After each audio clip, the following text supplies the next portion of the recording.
Pathanamthitta വടശ്ശേരിക്കരയിൽ tyre കടയ്ക്ക് തീപിടിച്ചു.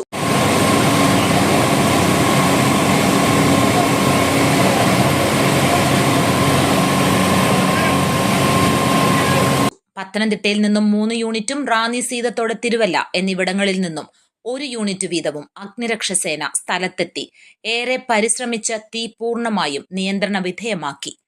വടശ്ശേരിക്കര നിറയൂർ ഹൌസിൽ MC രാജുവിന്റെ ഉടമസ്ഥതയിൽ വടശ്ശേരിക്കരയിൽ സ്ഥിതി ചെയ്യുന്ന ടയർ കടയും അതിന് പിന്നിലായി സ്ഥിതി ചെയ്യുന്ന ടയർ റിട്രീഡിംഗ് യൂണിറ്റിന്റെ ഗോഡൌണിലുമാണ് തീ പടർന്നു പിടിച്ചത്.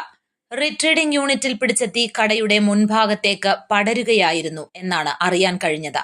വെള്ളിയാഴ്ച വൈകിട്ട് 7 മണിയോടെയാണ് തീപിടുത്തം ശ്രദ്ധയിൽപ്പെട്ടത്.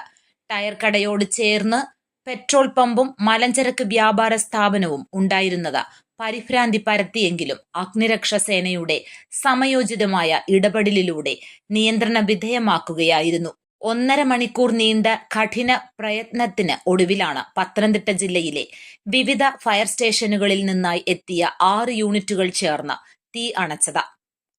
News bureau, Pathanamthitta.